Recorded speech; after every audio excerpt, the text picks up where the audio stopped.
క్రీస్తునందు ప్రియులారా, ప్రభు అయిన యేసుక్రీస్తు వారి పరిశుద్ధ నామమున మీ అందరికీ ప్రార్థనా టీవీ ద్వారా శుభములు తెలియజేస్తూ ఉన్నాను. వందనాలు. దేవుడు అందరిని కూడా ఆశీర్వదించునుగాక. ఈరోజు మన వర్తమానము 2 కుటుంబాలను జ్ఞాపం చేస్తున్నాం. ఒక కుటుంబము లోతు కుటుంబము, ఒక కుటుంబము అబ్రహాము కుటుంబం. లోతు కుటుంబము ప్రార్థన, వ్యక్తిగత ప్రార్థన లేక, కుటుంబ ప్రార్థన లేక, సంఘములో గల ప్రార్థన లేక ఎలాగ నష్టపోయినాడో అన్న విషయాన్ని మనం చూస్తాం. ఒక కుటుంబము వ్యక్తిగత ప్రార్థన, కుటుంబ ప్రార్థన, సంఘ ప్రార్థన కలిగి ఏ విధంగా దీవించబడినదో అన్న విషయాలు మనం చూడబోతున్నాం. ప్రార్థన. మమ్మల్ని మిక్కిలి ప్రేమిస్తున్న మా ప్రేమ కలిగిన తండ్రి, నీకు స్తోత్రాలు. లోతు కుటుంబమును గురించి, అబ్రహాము కుటుంబాన్ని గురించి మేము ధ్యానిస్తుండగా నీ పరిశుద్ధమైన సన్నిధి మాతో ఉంచుమని వేడుకొనుచున్నాం. ప్రభువా, ఈరోజు నీ బిడ్డలమైన మేము నీ సన్నిధానములో చేరి ప్రార్థన చేస్తూ ఉన్నాను. ప్రభువా, లోతు కుటుంబము లోతు లేని కుటుంబం. ప్రభువా, లోతు కుటుంబము దాచబడినవాడు. మరి లోతు అనగా దాచబడినవాడు అని అర్థము. మరి దాచబడినటువంటి దేవుని చేతిలో దాచబడాలి, వాక్యములో దాచబడాలి, ప్రార్థనలో దాచబడాలి. అయితే అలాగా దేవునిలో లేకుండా ఎంత నష్టపోయినాడన్న విషయాన్ని ఈరోజు నీ సన్నిధిలో నేను ధ్యానిస్తుండగా నీ సన్నిధి మాతో ఉంచమని వేడుకొనుచున్నాం. ప్రభువా, బోధించేటువంటి జ్ఞానము, ఆ యొక్క వాక్శక్తి, వాగ్ధాటి, మాట స్పష్టంగా బిడ్డలకు అందరికీ అర్థమవడానికి సహాయం చేయి. ప్రతి మాట ప్రయోజనకరంగా ఉండడానికి సహాయం చేయండి. యేసయ్యా, నీ మాటలు ₹1,00,00,000 మూటలు, నీ మాటలు జీవజలపు ఊటలు, నీ మాటలు రతనాల కోటలు, నీ మాటలు మోక్షపు బాటలు. కనుక ఇట్టి మాటలను మేము కలిగి మా జీవితాలు ధన్యం చేసుకొని నీ కృపకు పాత్రమవడానికి భాగ్యము, ధన్యత ప్రసాదించమని ప్రార్థన చేస్తూ ఉన్నాను. ప్రభువా, నీ మాటలు చెప్తున్న నాకు శక్తిని, బలమును, ఆరోగ్యమును, జ్ఞానమును ప్రభువా చెప్తూ నేను అనుభవించి నీ సన్నిధిని అనుభవిస్తూ బోధించడానికి సహాయం చేయి. వింటున్నవారు నీ సన్నిధిని అనుభవిస్తూ వినడానికి సహాయం చేయి. వినగడి చెవిని, గ్రహించే మనసును, ఎంబడించే హృదయాన్ని, అర్థం చేసుకునే జ్ఞానము దయచేయమని ప్రార్థన చేస్తున్నాను. ప్రభువా, బోధించేటువంటి శక్తిని, జ్ఞానము, ఆరోగ్యము అనుసరించేటువంటి నాయన మనసు నీ సేవకునికి, నాయన వినేవారికి అందరికీ దయచేసి నీ నామానికి మహిమ తెచ్చుకోమని యేసు ప్రభు నామమున ప్రార్థన చేసి స్తోత్రము చెల్లించి వేడుకొనుచున్నాము తండ్రి. ఆమేన్. నా ప్రియమైన దేవుని బిడ్డలారా, దేవుడు మిమ్మల్ని దీవించునుగాక. దేవుడు గొప్పవాడు. ఆయన ఈ సృష్టిలో ఉన్న సమస్తాన్ని కలగజేసింది ఆయనే. 6 దినముల సృష్టి దేవుడు చేసినాడు. శూన్యములో నుంచి సృష్టిని చేసినాడు దేవుడు. చీకటిలో నుంచి వెలుగును తీసుకొచ్చిన దేవుడు. నిర్జీవ జలముల నుండి జీవము కలిగిన జలచరమును తీసుకొచ్చిన దేవుడు. శూన్యములో గాలిని చూసి, చలనం చూసి పక్షులను తెప్పించిన దేవుడు. తను తాను చూసుకొని నిన్ను నన్ను కలగజేసిన దేవుడు ఈరోజు మనతో మాట్లాడుతూ ఉన్నాడు. ఆయన మాట్లాడితే ప్రియులారా సృష్టి కలిగింది. ఆయన మాట్లాడితే దయ్యములు వెళ్ళిపోయినాయి. ఆయన నోరు తెరిస్తే సముద్రం పొంగి అణిగిపోయింది. ఆయన నోరు తెరిస్తే జ్వరాలు వెళ్ళిపోయినాయి. ఆయన నోరు తెరిస్తే సకలమైనటువంటి బాధలు, వేదన తొలగిపోయినాయి. కనుక యేసుక్రీస్తు ప్రభువు తన సేవకుని నోట మాట్లాడిస్తున్న ఈ మాటలను శ్రద్ధగా మనం విని దేవునికి దీవెన పొందవలసినదిగా ప్రేమతో మీకు మనవి చేస్తూ ఉన్నాను. ఈరోజు 2 కుటుంబాలు. ఒకటి ఇప్పటికి కూడా ఉన్న కుటుంబం, ఒక కుటుంబము తనతోనే అంతర్ధానమైపోయిన కుటుంబం, నష్టపోయిన కుటుంబాన్ని మనం చూస్తాం. దేవుని కలిగిన కుటుంబం ఏ విధంగా వర్ధిల్లుతుంది, దేవుడు లేని కుటుంబం ఏ విధంగా నశించిపోతుంది, దైవ ప్రార్థన కలిగిన కుటుంబం ఏ విధంగా వర్ధిల్లుతుంది, దైవ ప్రార్థన లేని కుటుంబాలు ఏ విధంగా నీర్సిల్లిపోతాయన్న సత్యాన్ని ఈరోజు మనం తెలుసుకుంటున్నాం. దేవుని వాక్యాన్ని శ్రద్ధగా కూర్చొని విని దేవుని యొక్క దీవెన పొందవలసినదిగా ప్రేమతో మీకు మనవి చేస్తూ ఉన్నాను. దేవుని వాక్యములో నుండి దేవుని మాటలు చదువుకుందాం. లోతు కుటుంబాన్ని గురించి మొదట మనం చూద్దాం. లోతు కుటుంబం మనం చూసినట్లయితే, ఎవరు ఈ లోతు అని చూసినట్లయితే అబ్రహాము తమని కుమారుడు.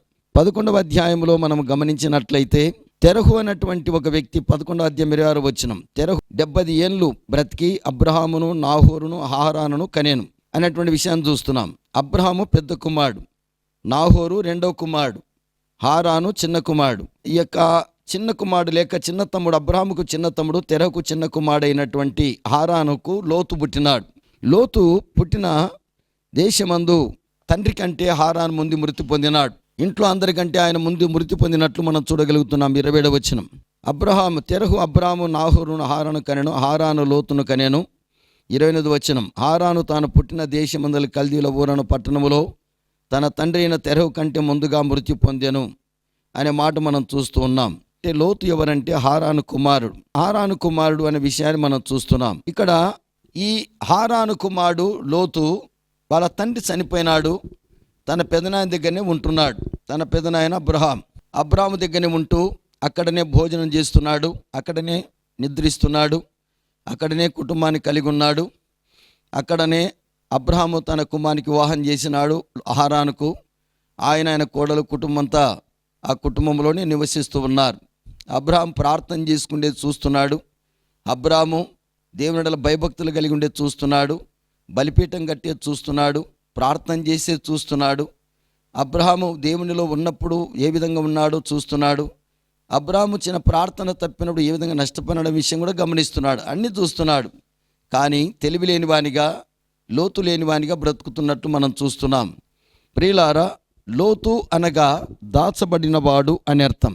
దేవుని సన్నిలో పెదనాయన కుటుంబంలో దాచబన్నాడు. మరి దేవునిలో దాచబడవలసిన వాడు చాలా కాలము దేవుని నమ్మిన కుటుంబంలోనే ఉన్నాడు.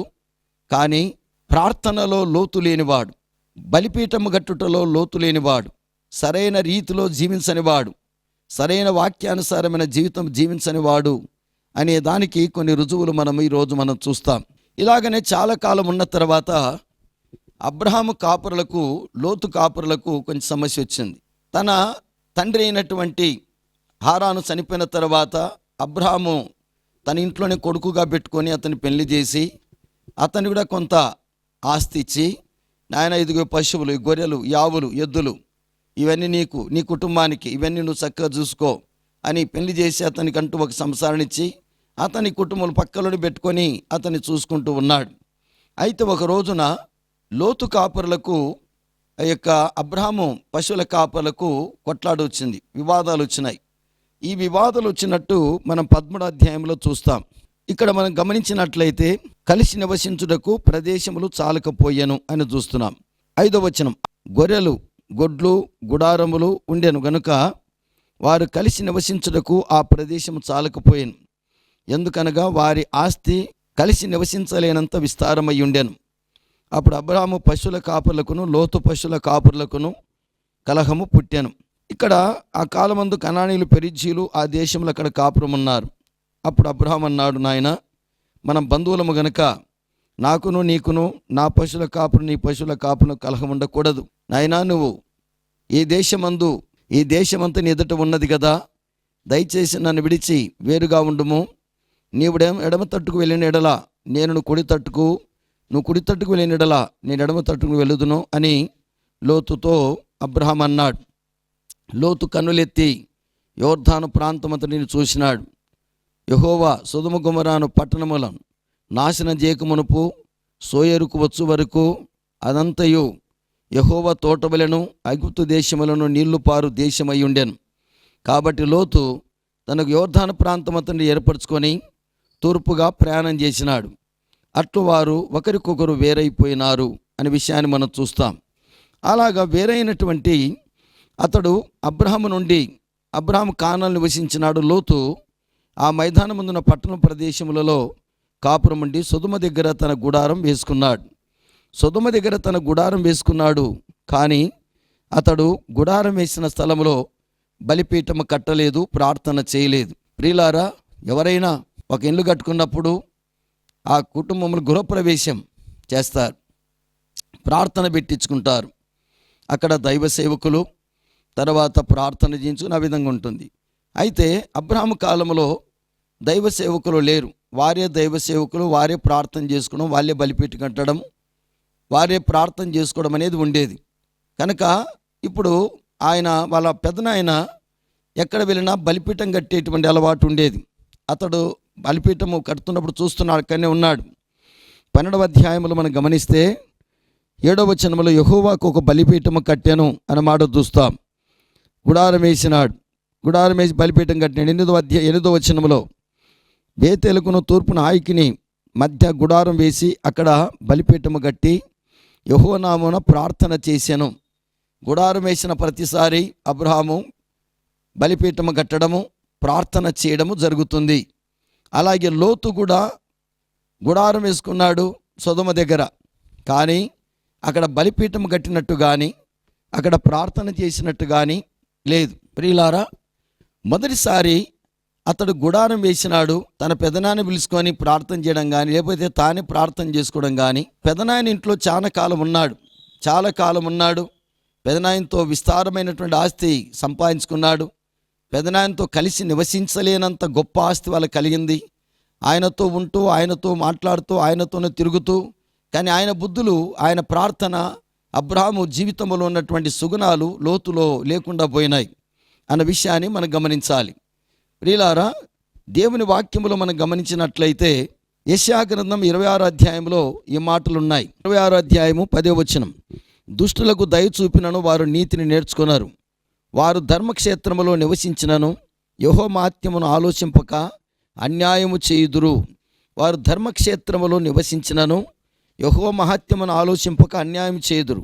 దుష్టులకు దయ చూపినను వారు నీతిని నేర్చుకున్నారు అని చూస్తున్నాం. ప్రియులారా, దుష్టుడైన ఈ యొక్క తన తండ్రి చనిపోతే అతని దగ్గర పెట్టుకొని అతన్ని ప్రేమించి అతనిని ఎంతో సంరక్షించవచ్చు ఆ తండ్రి, వాళ్ళ పెదనాయన యొక్క మంచితనము, పెదనాయన యొక్క భక్తి, ప్రార్థన, బలిపీఠం కట్టడము, ఇవన్నీ లోతులోకి రాలేదు. లోతు లేని జీవితంలో బ్రతుకుతూ ఉన్నాడు. ఆత్మీయతలో లోతు లేదు, ప్రార్థనలో లోతు లేదు, ప్రార్థనా జీవితం లేదు. మరి పెదనాయనతో కలిసి ప్రార్థన చేసుకుంటే కుటుంబంలో ఉన్నాడు, అక్కడనే పక్కలోనే ఉన్నాడు, ఆ ఇంట్లోనే ఉన్నాడు, కొంతకాలము అన్ని పక్కలో ఉన్నాడు. ఆయన ప్రార్థన చేసి చూస్తున్నాడు, బలిపీఠం కట్టేది చూస్తున్నాడు, ప్రార్థన చేసేది చూస్తున్నాడు. ఇన్ని చేసినా అతనికి గ్రహింపు రావడం లేదు. గ్రహింపు రాక అతడు ఎంతో నష్టపోతున్నాడు మనం చూడగలుగుతున్నాం. ప్రియులారా, అతడు సొదొమ దగ్గరికి వెళ్ళినాడు. పెదనాయన, ఇదిగో నేను మరి సొదొమ గొమొరకు వెళ్ళమంటారా? మరి అక్కడ తన సొంతంగా చూసినాడు. వాళ్ళ పెదనాన్న ఏమన్నాడు, నాయన నువ్వు తూర్పు దిక్కు వెళ్తే నేను పడమరికి వెళ్తాను, నువ్వు దక్షిణానికి వెళ్తే నేను యొక్క ఉత్తరానికి వెళ్తాను, ఇవే కోరుకోమన్నాడు. చిన్నవానికి ఎంతో మంచి మనసు కలిగిన వాడు. బంధువులం, మనకు కలహం ఉండరాదు నాయన, మనస్పర్ధలు కూడా ఉండరాదు, నువ్వు ఏ విధంగానే చెప్పు ఆ విధంగా చేస్తామని పెద్దవాడు అన్నప్పుడు, నాయన పెదనాన్న ఇదిగో నీవన్నీ తెలిసిన వాడు, నువ్వు ఎక్కడ ఉండమంటే అక్కడ ఉంటాను, ఇదిగో నేను గుడారం వేసినాను, వచ్చి బలిపీఠం కట్టి ప్రార్థన చేస్తున్నాను, లేకపోతే మనం కలిసి ప్రార్థన చేసుకోమని చెప్పి అనలేదు. అలాగా అతడు తన పెద్దలను గౌరవించనివాడు, తర్వాత దేవుని గౌరవించనివాడు, కృతజ్ఞత లేనివాడు, బ్రతుకు ధర్మక్షేత్రములో వాళ్ళు నివసించినా ధర్మము నేర్చుకోరాడు. ధర్మక్షేత్రం నివసించినను యెహోవా మహత్యమును ఆలోచింపక అన్యాయం చేస్తారు. యెహోవా మహత్యమును ఆలోచించిన ధర్మక్షేత్రంలో ఉన్నా కూడా, అంత మంచి ప్రార్థన ఇంట్లో ఉంటూ కూడా అతడు ప్రార్థన నేర్చుకోలేకపోయినాడు.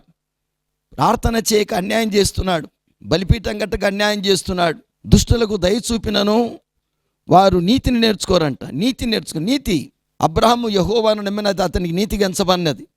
లోతు ఆ ఇంట్లోనే ఉన్నాడు, దేవుని నమ్మినవాడు కాదు. దేవుని యొక్క సన్నిధిలో సంపూర్ణతలో అతడు ఎదిగినవాడుగా మనం చూడలేం. కనుక ఈ ధర్మక్షేత్రములో ఉన్న దేవుని మహత్యమును తెలుసుకొనక అన్యాయం చేసినాడు.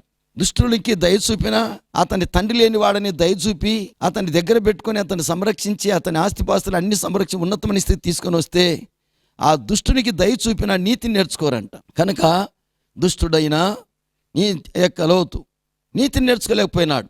ధర్మక్షేత్రంలో ఆ ధర్మం కలిగిన, ప్రార్థన కలిగిన, వాక్యం కలిగిన, బలిపీఠం కట్టే ఇంట్లో కూడా ఉంటూ అతడు దేవుని మహత్యమును తెలుసుకొనక అన్యాయస్తుడిగా బతికినాడు. ఎంత బాధకరమండి. చాలా కుటుంబాలు ఇదే జరుగుతూ ఉంది. ప్రార్థించే ఇంట్లోనే ఉంటాడు కొడుకు, ప్రార్థన నేర్చుకోడు. ప్రార్థించేటువంటి కుటుంబంలోనే ఉంటారు పిల్లలు, ప్రార్థన నేర్చుకోరు. రక్షించబడిన గృహంలో ఉంటారు తల్లిదండ్రులు ప్రార్థనకి వెళితే పిల్లలు ప్రార్థన కూర్చోరు, ప్రార్థనకు వెళ్ళరు, మందిరానికి వెళ్ళరు. తల్లిదండ్రులు కుటుంబ ప్రార్థన కూర్చుంటే ఆ యొక్క పిల్లలు కూర్చోరు. భర్త ప్రార్థన కూర్చుంటే భార్య కూర్చోరు. భార్య ప్రార్థన కూర్చుంటే భర్త కూర్చోడు. పెద్దోడు ప్రార్థనలు కూర్చుంటే చిన్నోడు కూర్చోడు. పాప ప్రార్థనలు కూర్చుంటే పిల్లోడు పాపోడు కూర్చోడు. అలాగనే బాబు ప్రార్థన కూర్చుంటే అమ్మాయి ప్రార్థన కూర్చోదు. ఇలాగ ప్రార్థన కూర్చోకున్నటువంటి కుటుంబాలు ఎట్లా నష్టపోయినాయో ఈరోజు మనం చూస్తున్నాం.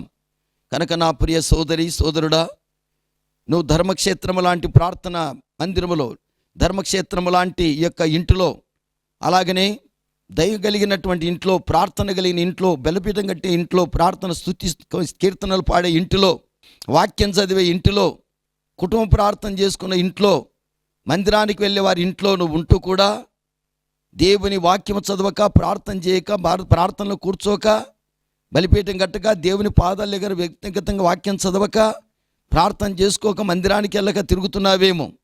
లోతు స్థితి ఏమైందో తెలుసుకొని ఈరోజు నువ్వు కూడా వారికి వేళ నువ్వు ఈరోజు వాక్యమని నువ్వు తెలుసుకుంటే ఎంతో అద్భుతమైన విషయం మీద మెలుగు పొందుకుంటావు.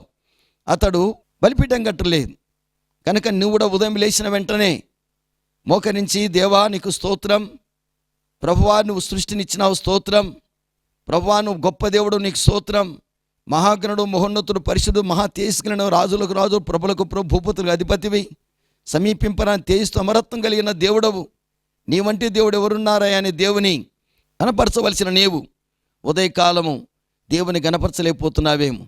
దేవారాత్రి మంచి నిద్ర ఇచ్చిన ఉదయకాలము, ప్రభువా ఈ దినం ఇచ్చిన నీకు స్తోత్రం, తల్లిని ఇచ్చినావు, భార్యనిచ్చిన, భర్తనిచ్చిన, పిల్లనిచ్చిన, కుటుంబం ఇచ్చినావు, నాయన రక్షణ సంఘం సహవాసం పరలోక పర్వతం ఇచ్చినావు, నీకు స్తోత్రం అని ఉదయకాలం లేచి ప్రభువును స్తుతించకుండా ఉన్నావేమో. అలాగ ఉండడం మంచిది కాదు అని దేవుడు ఈరోజు నేర్పిస్తూ ఉన్నాడు. ప్రియులారా, అలాగా ఉదయకాలం లేచి దేవుని స్తుతించి గణపరిచి మహిమపరచనటువంటి కుటుంబాలలో కలిగే నష్టాలు. మొదటిసారి అతడు బలిపీఠం కట్టకుండా, గుడారం వేసి ప్రార్థన చేయకుండా ఉన్నందుకు అతని కుటుంబంలో ఏం జరిగిందంటే, అతనికి ఆస్తి అంతా కూడా, ఏ ఆస్తి, విస్తారమైన ఆస్తి, కలిసి నివసించలేనంత విస్తారమైన ఆస్తి ఉండేదట. వారు కలిసి నివసించుటకు ఆ ప్రదేశం చాలకపోయేను, అంత విస్తారమైనటువంటి ఆస్తి ఉండేది. ఎందుకనగా వారి ఆస్తి వారు కలిసి నివసించలేనంత విస్తారమై ఉండెను. అంత ఆస్తి తీసుకొని అతడు సొదొమ గుమరకు వెళ్ళినాడు. సొదొమ గుమర ప్రార్థనాపరుని దగ్గర, ప్రార్థనాపరుని ఇంటిలో ఒక వ్యక్తి ఉంటే ఆ వ్యక్తి కూడా దీవెన వచ్చింది, ఆ వ్యక్తి కూడా దీవించబడినాడు, వర్ధిల్లినాడు. ఇప్పుడు ప్రార్థనాపరుని ఇంట్లో నుంచి ప్రార్థన నేర్చుకోకుండా, బలిపీఠం కట్టి నేర్చుకోకుండా అతడు దేవుని సన్ని ప్రార్థన, ఎవరైనా ప్రార్థన చేయమంటే నా ప్రార్థన రాదంటారు, వాక్యం చదవమంటే నేను వాక్యం చదవలేను అంటారు, అలాగే దేవుని ఆరాధించంటే ఆరాధన నాకు రాదు అంటారు, పాట పాడమంటే నాకు పాట రాదు అంటారు. ఎక్కడున్నారు వీళ్ళు? ప్రార్థించి ఇంట్లోనే ఉన్నారు, రక్షణ పొందిన గృహంలోనే ఉన్నారు, ఆరాధించే గృహంలోనే ఉన్నారు, దేవుని స్తుతించే తల్లిన కుటుంబంలోనే ఉన్నారు, ఆ ఇంట్లోనే అన్నం తింటున్నారు, ఆ ఇంట్లోనే అన్ని ఖర్చులు వారికి పెట్టించుకుంటున్నారు, ఆ ఇంట్లోనే ఉండి చదువుతున్నాడు, ఆ ఇంట్లోనే ఉండి అతడు అన్ని బట్టలు కొంటూ ఉన్నాడు, ఆ ఇంట్లోనే ఉండి అతని ఫీజులు కట్టించుకుంటున్నాడు, ఆ ఇంట్లోనే ఉండి అన్నీ అనుభవిస్తున్నాడు. కానీ అన్నీ ఇచ్చినటువంటి దేవుని స్తుతించకుండా ఉన్నారు, దేవుని వాక్యం చదవకుండా, ప్రార్థించకుండా, ఆరాధించకుండా, పాట పాడకుండా, దేవుని గణపరచకుండా ఉన్నారు చాలా కుటుంబాల్లో. ప్రియులారా, దేవుని ప్రార్థించని, దేవునికి ప్రార్థన చేయని వారి మీద దేవుని ఉగ్రత కుమ్మరించబడతాడట. దేవుని వాక్యములో ఆ మాట చూద్దాం. పరిశుద్ధ గ్రంథములో దేవుని వాక్యములో దేవుడు ఇలాగ సెలవిస్తూ ఉన్నాడు, ప్రార్థన చేసేవారు, ప్రభునామను బట్టి ప్రార్థన చేయవారు రక్షించబడతారు అని అపోస్తుల కార్యం 2వ అధ్యాయంలో మనం చూడగలుగుతున్నాం. అంటే ప్రభుకు ప్రార్థన చేయని కుటుంబాలు రక్షణ పొందవనే కదా అని మనం చూడగలుగుతున్నాం. మరి ప్రార్థన చేయకపోతే కలిగే నష్టాలు 79వ కీర్తన 6వ వచనములో దేవుని వాక్యం ఇలా రాయబడి ఉంది, నిన్నెరుగని అన్యజనుల మీదను, నీ నామమును బట్టి ప్రార్థన చేయని రాజ్యముల మీదను నీ ఉగ్రతను కుమ్మరించుము. నిన్నెరుగని అన్యజనుల మీదను, నీ నామమును బట్టి ప్రార్థన చేయని రాజ్యముల మీదను నీ ఉగ్రతను కుమ్మరించుము అని రాయబడి ఉంది. ఇర్మియా గ్రంథము 10వ అధ్యాయం 25వ వచనం, నిన్నెరుగని అన్యజనుల మీదను, నీ నామమును బట్టి ప్రార్థించని వంశముల మీదను నీ ఉగ్రతను కుమ్మరించుము అనే మాట ఇక్కడ చూడగలుగుతున్నాం. ప్రియులారా, నీ నామమును బట్టి ప్రార్థన చేయని వంశముల మీద నీ ఉగ్రత కుమ్మరించుము. నిన్నెరుగని అన్యజనుల మీదను, నిన్నెరిగి కూడా నీ నామమును బట్టి ప్రార్థన చేయని జనముల వంశముల మీదను నీ ఉగ్రతను కుమ్మరించుమని ఇర్మియా 10:25లో మనం చూడగలుగుతున్నాం. నా ప్రియమైన దేవుని బిడ్డలారా, ఇక్కడ మనం చూసినట్లయితే ప్రార్థన చేయని, బలిపీఠము కట్టని ఆ యొక్క కుటుంబానికి కలిగిన పరిణామం చూడండి ఎలాగుందో అన్న విషయాన్ని మీకు మనవి చేస్తూ ఉన్నాను. ఆది కాండానికి రండి. మళ్ళీ అతడు ఆస్తిని మొట్టమొదట అతడు బలిపీఠముగా గుడారం వేసి బలిపీఠం గట్టక ప్రార్థన చేయనందుకు మొదట అతడు ఆస్తిని పోగొట్టుకున్నాడు. తన ఆస్తిని అంతా కూడా పోగొట్టుకున్నట్టు మనం చూడగలుగుతున్నాం. ఆది కాండం 14:12 మరియు అబ్రహాము సహోదరుని కుమారుడైన లోతు సొదొమలో కాపురం ఉండెను గనుక అతనిని అతని ఆస్తిని పట్టుకొని పోగా అతని ఆస్తిని మొత్తం పట్టుకొని పోయినారు. గమనించాలి, విస్తారమైన ఆస్తి పోయింది. కలిసి నివసించలేనంతటువంటి విస్తారమైన ఆస్తి. పనివారు అతను కలిగిన ఆస్తి అంతా కూడా మొత్తం పట్టుకొని పోయినారు. అతన్ని పట్టుకొని పోయినారంటే అతని పనివారిని పట్టుకొని పోయినారు, అతని భార్య పిల్లలను పట్టుకొని పోయినారు, అతని మొత్తము ఆస్తిపాస్తులు మొత్తము కూడా పట్టుకొని పోయినారు. దేవుని నామను బట్టి ప్రార్థన చేయనటువంటి వంశముల మీద, రాజ్యముల మీద దేవుని ఉగ్రత ఉంటుంది. ప్రార్థన చేయని సొదొమ గొమొర్రా మీద, ప్రార్థన చేయనటువంటి లోతు మీద దేవుని ఉగ్రత ఉన్నట్టు మనం చూడగలుగుతున్నాం. దేవుని ఉగ్రత ఆ ఇంటి మీద ఉంది. వారి ఆస్తిని, ఏ ఆస్తిని అయితే విరవిగినాడో, ఏ ఆస్తిని చూసి అబ్బా తన తండ్రిని పదినాన్ని వదిలిపెట్టిపోయినాడో, ఏ ఆస్తిని చూసుకుంటూ ఆ గొర్రె మేకను చూసుకుంటూ ప్రార్థన చేయడం లేదు, ఆ పశువును చూసుకుంటూ గొర్రె ప్రార్థన చేయడం లేదు. నాకేడబుతుంది ప్రార్థన చేయడానికి. ఆ పశువులు, ఈ ఎద్దులు, ఈ గొర్రెలు, ఈ ఒంటెలు, ఈ తర్వాత ఈ ఆవులు, ఇదిగో ఈ పని పిల్లలు, పనివారు, ఎంత చూసుకోవడానికి నాకు టైం లేదు. ఏడుంది నా ప్రార్థన పడడానికి ఆ టైం ఉంది, నాకు చదువుకోవడానికి టైం లేదు. ప్రార్థన చేయని కుటుంబాల మీద దేవుని ఉగ్రత ఉంటుందని దేవుడు సెలవిస్తూ ఉన్నాడు. కనుక ప్రియులారా, దేవుని ఉగ్రత ఆనాడు లోతు కుటుంబం మీదకి వచ్చింది. ప్రార్థించక దేవుని సల బలిపీఠం కట్టనటువంటి, దేవునికి ఇవ్వవలసిన మర్యాద ఇయ్యక అన్యాయం చేసినాడు. దేవుని నీతిని అతడు జరిగించలేదు, అందుకే అతను నష్టపోయినాడన్న విషయాన్ని మనం చూస్తున్నాం. రెండవదిగా దేవుని సల మనం గమనించినట్లయితే అక్కడి నుంచి మొత్తం ఆ ఊరే ఖాళీ చేయాల్సి వచ్చింది. అతడు ఉన్నటువంటి ఊరు కాలి భస్మం అయిపోయింది. అతడు రెండవసారి బలిపీఠం కట్టినందుకు 19వ అధ్యాయము 22-23 నీవు త్వరపడి అక్కడికి తప్పించుకొని పొమ్ము, నువ్వు అక్కడ చేరు వరకు నేనేమీ చేయను. అందుచేత ఆ ఊరికి సోయరు అనే పేరు పెట్టబడెను. సోయరుకు వచ్చినాడు కానీ అక్కడ బలిపీఠం కట్టలేదు. సోయరుకు వచ్చినాడు కానీ అక్కడ ప్రార్థన చేయలేదు. దేవా నైనా సొదొమ గొమొర్రా పట్టణములు కాలిపోతుండగా ప్రభువా నన్ను మాత్రం నాకు పిల్లలను తీసుకొని, భార్యను తీసుకొని బయటపడే భాగ్యాన్ని ఇచ్చినవు, నీకు స్తోత్రము నాయనా అని దేవుని స్తుతించలేకపోయినాడు, దేవుని గణపరచలేకపోయినాడు. అక్కడ తద్వారా ఏం పోగొట్టుకున్నాడు అని చూస్తే అతడు భార్యను పోగొట్టుకున్నాడు. 26 అయితే లోతు భార్య అతని వెనుక నుండి తిరిగి చూచి ఉప్పు స్తంభమాయెను. అతడు మొదటిసారి అయినా తప్పు తెలుసుకొని, మరి నేను ఫెయిల్ అయినానే, నా బతికిలాగైపోయింది, ఎందుకు నేను ఇలాగైపోతున్నాను, నేను చదువుతున్నాను కానీ ఫెయిల్ అవుతున్నాను అని చెప్పి చాలామంది పిల్లలు అనుకోరు. చాలా కుటుంబాల్లో దేవునికి వ్యతిరేకమై ఎన్నో నష్టపోతూ ఉంటారు, కానీ తెలుసుకోరు. ఆడికి ఇక్కడికి వెళ్తారు, ఏదైనా చూపించుకుందాం పాండి, ఏందో ఇంట్లో బాగాలేదు, అక్కడ పోదాం ఇక్కడ పోదాం అనుకుంటారు. కానీ ప్రార్థన చేయకపోతే ఇంట్లోనే 7 దయ్యాలు ఉన్నాయన్న సంగతి ప్రజలు తెలుసుకోలేరు. ప్రియులారా, ప్రార్థించని కుటుంబాలు నష్టపోతాయని యేసు ప్రభు చెప్పినాడు. మత్తయి సువార్త 12వ అధ్యాయము 43-45 గమనిస్తే ప్రార్థించని కుటుంబాలలో ఒక దయ్యం పోయి 7 దయ్యాలు వెంట పెట్టుకొని వస్తుందని ప్రభు సెలవిస్తున్నాడు. కనుక రెండవసారి అతడు బలిపీఠం కట్టినందుకు, ప్రార్థన చేయనందుకు ఏం పోగొట్టుకున్నా అంటే తన భార్యనే పోగొట్టుకున్నాడు. మూడవదిగా అతడు ప్రార్థన చేయనందుకు చూడండి, అక్కడి నుంచి అతడు లోతు అక్కడి నుంచి బయలుదేరి వచ్చినాడు. 28 అక్కడ చూస్తే అక్కడి నుంచి అతడు మళ్ళీ ఎక్కడికి వచ్చినాడు అని చూస్తే ఆ పట్టణ ప్రాంతంలోనూ చూసుకొని అక్కడి నుంచి సొదొమ గొమొర్రా మైదానం అన్నీ కూడా అయిపోయినాయి. తర్వాత ఆవిమూల ఉంది. అక్కడి నుంచి ఆ మధ్య నుంచి అతను నశించుకుంటూ వచ్చినాడు. 30 లోతు సోయరు నివసించుట భయపడి తన 2 కుమార్తెలు కూడా సోయరు నుండి పోయి ఆ పర్వతం ముందు నివసించెను. ఆ పర్వతం ముందు నివసించినాడు. మళ్ళీ పర్వతానికి ఎక్కిపోయి అక్కడ అతడు అతని 2 కుమార్తెలు గుహలో ఉన్నారు. పర్వతం ముందు నివసించి అక్కడ గుహలోకి వెళ్ళినారు. అక్కడైనా ప్రార్థన చేసినారా?